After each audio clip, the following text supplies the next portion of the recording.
High guys, welcome to cricket chat Venkatesh. ఈ IPL సీజన్లో నాకు బాగా నచ్చిన ఒక ఆస్పెక్ట్ ఏంటంటే మన ఇండియన్ సూపర్ స్టార్స్ ఫారిన్ ప్లేయర్స్కి ధీటుగా కొంతమంది uncapped Indian players, not very well known players బ్రహ్మాండంగా పర్ఫామ్ చేశారు. వాళ్ళు హైలైట్గా నిలిచారు, మ్యాచ్ విన్నర్స్గా నిలిచారు. దాని గురించి మనం మొదటి నుంచి కూడా మాట్లాడుకుంటూనే ఉన్నాం చాలా వీడియోస్లో. సో వీళ్ళందరితో కలిపి ఒక 11 కూడా కాదు, 12 తయారు చేస్తే అలా ఉంటుంది. ఐపీఎల్ 12 తయారు చేస్తే అలా ఉంటుంది, ఇంపాక్ట్ ప్లేయర్ కలిపి అని నాకు ఐడియా వచ్చింది. చాలా బాగుంటుంది. వీళ్ళ లైనప్ చూస్తే మీరు కూడా చాలా ఇంప్రెస్ అవుతారు. ఇలా ఉండాలి కదా మన ఫ్యూచర్ ఇండియన్ 11 అని మనకు అనిపిస్తుంది. ఎందుకంటే వీళ్ళందరూ కూడా మల్టీ స్కిల్డ్ ప్లేయర్స్.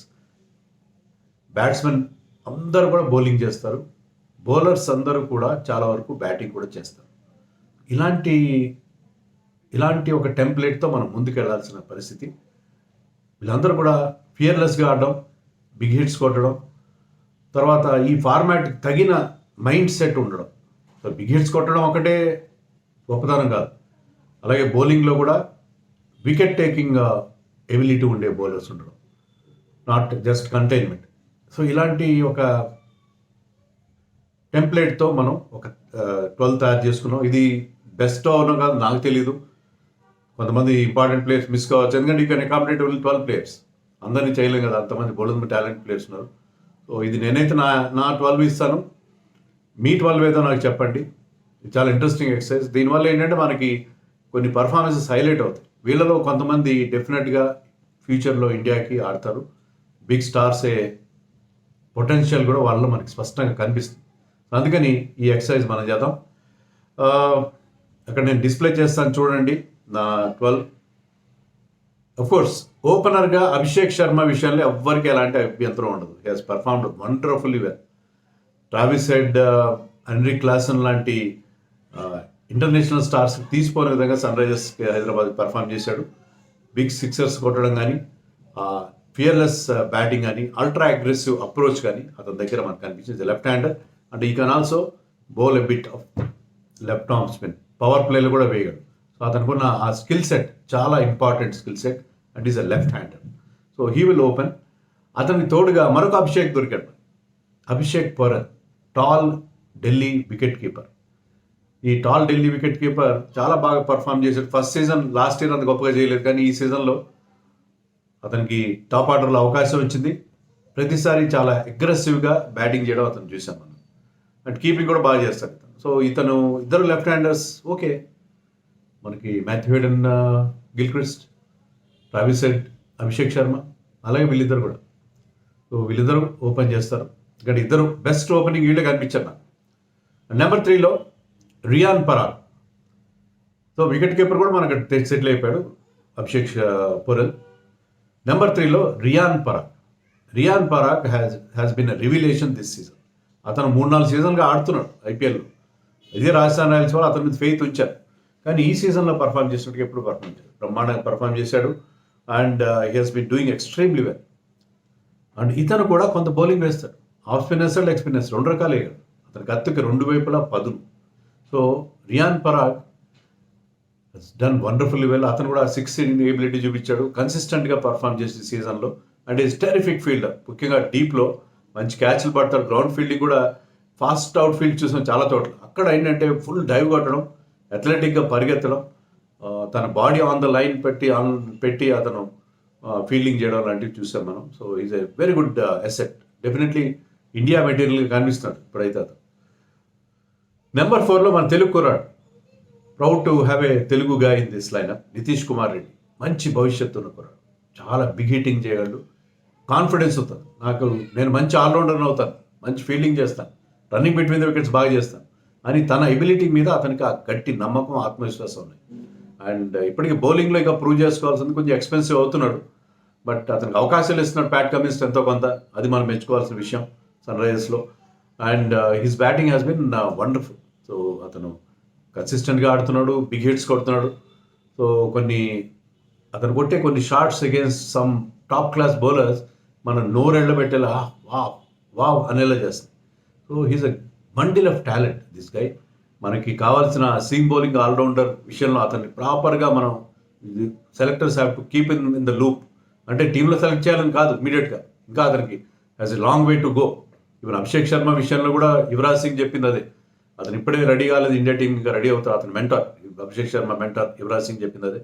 అతన్ని ప్రోగ్రెస్ అంతా అతనే చూస్తున్నారు. అలాగే నితీష్ కుమార్ రెడ్డి కూడా బౌలర్గా ఇంకా చాలా బుడిబడి అడుగులు వేస్తున్నాడు, చాలా ముందు అడుగు వేయాలి, చాలా ముందుకెళ్ళాలి. సో అతన్ని ప్రాపర్గా మనం మానిటర్ చేసి అతని ప్రోగ్రెస్ని అతన్ని తయారు చేసుకుంటే మనకి బ్రహ్మాండమైన సీమ్ బౌలింగ్ ఆల్రౌండర్గా తయారవుతాడు. నెంబర్ 4లో నితీష్ కుమార్ రెడ్డి. నెంబర్ 5లో Shashank Singh, wrong number player. వేరే శశాంక్ని తీసుకోపోయి ఇతను తీసుకున్నారు పంజాబ్ కింగ్స్. రాంగ్ నెంబరే రైట్ రిజల్ట్స్ ఇచ్చాడు వాళ్ళకి. సో అలాగే జరుగుతుంటుంది, చాలా గమ్మత్తుగా జరుగుతుంటుంది. అన్సోల్డ్ ప్లేయర్ అయిన ఫిల్ సాల్ట్ వచ్చి బ్రహ్మాండమైన పర్ఫార్మెన్స్ ఇచ్చాడు కేకేఆర్. సో ఎవరినైతే మనం కాదనుకుంటామో, ఎవరైతే వేస్ట్ మెటీరియల్ అనుకుంటామో వాళ్ళు ఒకసారి హీనంగా చూడకు దేని అని చెప్పి మహాకవి శ్రీశ్రీ రాశాడు. అగ్గిపుల్ల కుక్కపిల్ల కాదేది కవిత కనరం అని ఆయన ఒక కవిత రాశాడు. అలాగే ఇతన్ని కాదనుకున్నారు కానీ అతను ఎంత అద్భుతంగా పర్ఫామ్ చేశాడు. లేట్ ఆర్డర్లో వచ్చి కొన్ని ఇంప్రాబబుల్ విక్టరీస్, అసాధ్యం అనుకున్న విజయాన్ని సాధ్యం చేశాడు. చివరి వరకు కూడా పోరాడు. ఆ టీం బాగా పర్ఫామ్ చేయట్లేదు, అయినా కూడా అతని నుంచి ఆ 100% కంట్రిబ్యూషన్ పర్ఫార్మెన్స్ చూసాం. ఇతను కూడా బౌలింగ్ చేయగలడు, ఇతను కూడా మీడియం పేస్ చేయగలడు, you can also bowl off spin. So he's also capable of doing that bowling. And number 6లో రాహుల్ తెవతియా. రాహుల్ తెవతియా అన్క్యాప్డా అని మీరు అనుకోవచ్చు, ఎప్పటి నుంచో ఆడుతున్నాడు. ఐపీఎల్లో ప్రతిసారి బ్రహ్మాండంగా పర్ఫామ్ చేస్తాడు. Finisher role, you can also bowl leg spin, fielding బాగా చేస్తాడు. మరి ఇతన్ని ఎందుకు మీరు పక్కన పెట్టారని అడగచ్చు. ఇండియన్ టీం ఎందుకు తీసుకోలేదు ఏమో అది అర్థం కాదు మనకి. ఎందుకంటే చాలామంది స్పిన్ బౌలింగ్ ఆల్రౌండర్స్ ఉన్నారు కాబట్టి ఇతన్ని, ఎందుకంటే అతను బౌలింగ్ కూడా ఐపీఎల్ ఎక్కువ వేయించట్లేదు, కానీ డొమెస్టిక్లో బౌలింగ్ వేసాడు. బౌలర్ వికెట్స్ ఉన్నాయి అతను. సో లెగ్ స్పిన్ వేస్తాడు, హర్యానాకి ఆడతాడు అతను. And is a very good talent. అతను ఇండియన్ టీంకి సెలెక్ట్ అయ్యాడు, ఐ థింక్ 2021 అనుకుంటా. బట్ ఇంగ్లాండ్ టువర్డ్ ఇండియా అప్పుడు T20 సిరీస్కి సెలెక్ట్ అయ్యాడు, కానీ he could not break in to the 11. So ఇప్పటికీ అన్క్యాప్డ్గానే ఉన్నాడు. So uncapped player. So Rahul Tewatia is at number 6 and is my captain. అతనికి ఉన్న ఎక్స్పీరియన్స్ ఆల్రెడీ మనం చూసాం. ఒక మ్యాచ్లో గిల్ ఫీల్డింగ్ చేయలేని పరిస్థితిలో అతని టీంని యాక్టింగ్ కెప్టెన్గా ఉన్నాడు. అతనికి బోల్డంత ఎక్స్పీరియన్స్ ఉంది. సో రాహుల్ తెవతియా అతని ఎక్స్పీరియన్స్ వల్ల, అతని సీనియారిటీ వల్ల he's the captain for this team. Number 7లో Ashutosh Rana. Ashutosh Rana is been doing extremely well. అతను కూడా బిగ్ హిట్స్ కొట్టగలడు. ఇంపాక్ట్ ప్లేయర్ అనే మాటకి సరైన చిరునామా లాంటివాడు. ఈవెన్ లాస్ట్ మ్యాచ్లో కూడా మనం చూసాం. లాస్ట్ మ్యాచ్లో పంజాబ్ కింగ్స్కి అందించిన విజయం అగేన్స్ట్ రాజస్థాన్ రాయల్స్, అతను చివరిలో వచ్చి కెప్టెన్ శామ్ కరన్కి బ్రహ్మాండమైన సపోర్ట్ అందించాడు. ఇంపార్టెంట్ బిగ్ బ్లోస్ అతని బ్యాట్ నుంచి వచ్చాయి.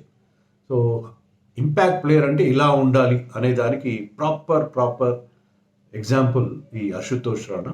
So Ashutosh Rana is at number 7. ఇంకో ఇంపార్టెంట్ ప్లేయర్ని అతను మిస్ అవుతున్నాం అశుతోష్ రాణాని పెట్టడం. బట్ ఇంపాక్ట్ ప్లేయర్గా, ఎందుకంటే నా టీంలో అతను ఇంపాక్ట్ ప్లేయర్, లేకపోతే బౌలింగ్ 11 అయితే నెంబర్ 7 అతను ఉన్నాడు. నెంబర్ 8లో హర్ప్రీత్ బ్రార్. మనకి ఇక్కడ ప్రాబ్లం ఏమొచ్చిందంటే సరైన స్పిన్నర్స్ ఎమర్జ్ కావట్లేదు. కొత్త కుర్రాళ్ళు అందరూ బాగానే వస్తున్నారు, కానీ ముఖ్యంగా లెగ్ స్పిన్నర్స్ ఎవరు, శ్రేయస్ శర్మ లాంటి వాళ్ళు, హిమాంశు శర్మ, వీళ్ళెవ్వరు కూడా మనకి Mayank mark already played for India. But ఎవరైనా కొత్త బౌలర్స్ ఎవ్వరు కూడా, ఇండియన్ బౌలర్స్ సరైన వాళ్ళు ఎమర్జ్ కాకపోవడం మనం చూసాం. మానవ్ సుతార్ 1-2 మ్యాచ్లు ఆడించారు లెఫ్ట్ ఆర్మ్ స్పిన్నర్, అతను కూడా. మనకి ఇండియన్ స్పిన్ బౌలింగ్ ముఖ్యంగా రిస్ట్ స్పిన్నర్స్ కనబట్టలేదు. అదొక్కటే కొంచెం ఆందోళన కలిగిస్తున్న విషయం. అందుకే keeping Harpreet Brar who has done very well. అతనికి ఏదో డిఫాల్ట్గా రాలేదు, అతను he has performed well, he can bat well. So number 8లో హర్ప్రీత్ బ్రార్ బ్యాటింగ్ చేస్తున్నాడంటే టీంకి ఆ భరోసా ఉంటుంది, అతను కూడా capable of some big hits అని చెప్పి. అది అతను టైమ్ అండ్ అగైన్ అనేక సీజన్లో ప్రూవ్ చేస్తున్నాడు. ప్రతి సీజన్లో ఇంపార్టెంట్ వికెట్స్ తీస్తాడు అతను. సో హర్ప్రీత్ బ్రార్ ఎకనామికల్గా బౌలింగ్ చేయడం, ఇంపాక్ట్ వికెట్లు తీయడం. Harpreet Brar Punjab Kings is my number 8. Number 9లో స్వాప్నిల్ సింగ్. లేట్గా అతనికి అవకాశం ఇచ్చారు ఆర్సీబీ, కానీ అతను పవర్ ప్లేలో బౌలింగ్ చేస్తున్నాడు, కీ వికెట్స్ తీస్తున్నాడు, and he has been proving to be good batsmen as well. So he coming in number 8. Number 9 ఈ టీంకి బ్రహ్మాండమైన బ్యాటింగ్ డెప్త్ కూడా ఉంటుంది. సో అతను కూడా లెఫ్ట్ ఆర్మ్ స్పిన్నర్, మనకు తప్పదు, ఇద్దరు left arm spinners. Abhishek Sharma కూడా ఉన్నాడు మనకి, అలాగే రాహుల్ తెవతే లెగ్ స్పిన్నర్ అయితే ఉన్నాడు. రియాన్ పరాగ్ కూడా మనకి ఆఫ్ స్పిన్ కూడా వేస్తాడు. సో అన్ని రకాల స్పిన్ బౌలింగ్ అన్ని రకాల మనకు ఒక seam bowling allrounder Nitish Kumar Reddy కూడా మనకి ఫోర్త్ సీమర్ రోల్గా ఉండే అవకాశం ఉంది. సో నెంబర్ 9లో స్వాప్నిల్ సింగ్, నెంబర్ 10లో హర్షిత్ రాణా బోల్డ్ అని వికెట్ తీశాడు. డెత్లో మంచి బౌలింగ్ చేస్తున్నాడు, అప్ ఫ్రంట్ మంచి బౌలింగ్ చేస్తున్నాడు, స్లోయర్ వన్స్ బాగా వేయగలడు, tall bowler, has got pace, has got that change of face.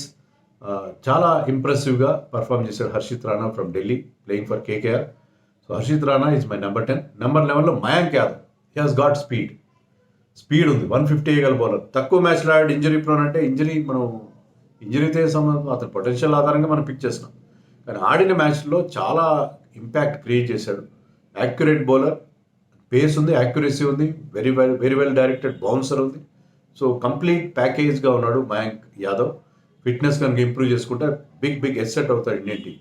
Is my number 11. Number 12లో యష్ దయాల్కి చాలా పోటీ ఉంది వేరే పేస్ బౌలర్స్ నుంచి, లైక్ తుషార్ దేశ్పాండే ఆఫ్ చెన్నై, మరొక pace bowler also from Chennai Simarjeet Singh, తర్వాత రసిక్ సలాంధార్ కూడా నాకు చాలా ఇంప్రెస్ చేశాడు, డెత్లో మంచి బౌలింగ్ వేశాడు. వీళ్ళందరూ అన్క్యాప్ ప్లేయర్స్. వీళ్ళందరూ ఉండగా కూడా నాకేమనిపిస్తుంది అంటే Yash Dayal being a left arm seamer, so అతన్ని సెలెక్ట్ చేయాల్సి వస్తుంది.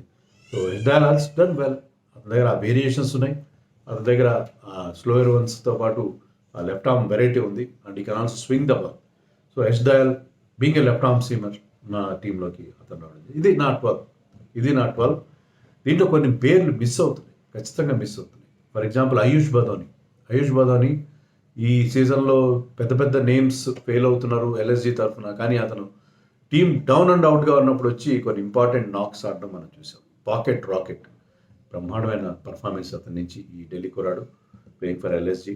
ఆయుష్ Badoni I could not accommodate him because మనకు ఆల్రెడీ అక్కడ వేరే ప్లేయర్స్ ఉన్నారు. ఆంక్రిష్ రఘువంశీ కేకేఆర్కి పెద్ద స్కోర్ చేయలేదు, కానీ ఉన్నంతసేపు చాలా ఇంప్రెసివ్గా కనిపించాడు. ఐ థింక్ ఈ had 150 if I'm not wrong. So ఒక 50 ఉంది అతనికి, బట్ అతను కూడా చాలా talented player. But 18 years of age, భవిష్యత్తులో అతను ఖచ్చితంగా షైన్ అవుతాడు. ఇంకొక ప్లేయర్ని నేను చాలా కష్టపడ్డాను వదిలేయలేక, రమణ్ దీప్ సింగ్ 180 స్ట్రైక్ రేట్తో బ్యాటింగ్ చేస్తున్నాడు కేకేఆర్కి, ఎందుకంటే అక్కడ పెద్ద బిగ్ హిట్టర్స్ ఉన్నారు. సో అతను వాళ్ళకి ధీటుగా పర్ఫామ్ చేస్తున్నాడు, చివరిలో వచ్చి మెరుపులు మెరిపిస్తాడు. Can also bowl well, is terrific fielder, terrific catcher and terrific fielder, and can also bowl medium pace and మంచి పేస్ వేస్తాడు. సో రమణ్ దీప్ సింగ్ని నేను అకామిడేట్ చేయలేకపోయాను, బికాజ్ అందరినీ చేయలేం కదా మనం.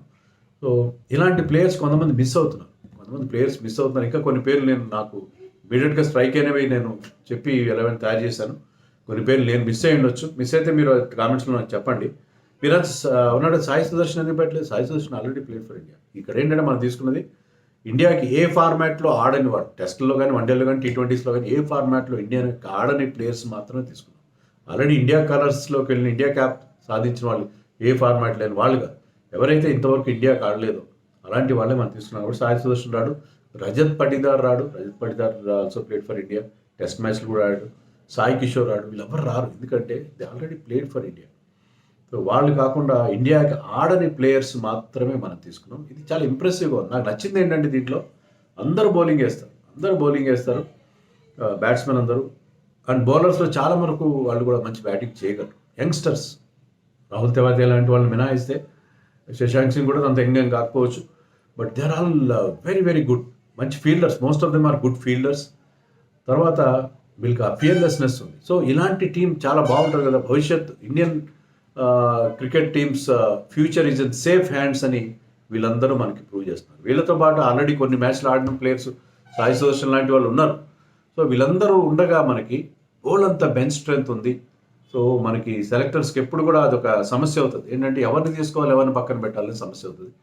సో అలాంటి సిచ్యుయేషన్లో మనం ఉన్నాం. కానీ వీళ్ళకి నాకు నచ్చింది ఏంటంటే వీళ్ళందరూ కూడా మల్టీ స్కిల్డ్గా ఉన్నారు, ఫీల్డింగ్ బాగా చేస్తున్నారు, తమ అదర్ డిసిప్లిన్ ఏదైతే ఉందో, బౌలింగ్ చేసేవాళ్ళు బ్యాటింగ్ బాగా చేస్తున్నారు, బ్యాటింగ్ చేసేవాళ్ళు బౌలింగ్ కొంత చేస్తున్నారు. సో ఇదంతా ఉంది కాబట్టి భవిష్యత్తులో మనకి T20 ఫార్మాట్కి తగిన టీం వస్తుందని చెప్పి ఈ ఎక్సర్సైజ్ ద్వారా మనం తెలుసుకున్నాం. మరి మీరేమనుకుంటున్నారో, మీ best 12 based on this year's IPL ఏంటో నాకు కామెంట్స్లో చెప్పండి.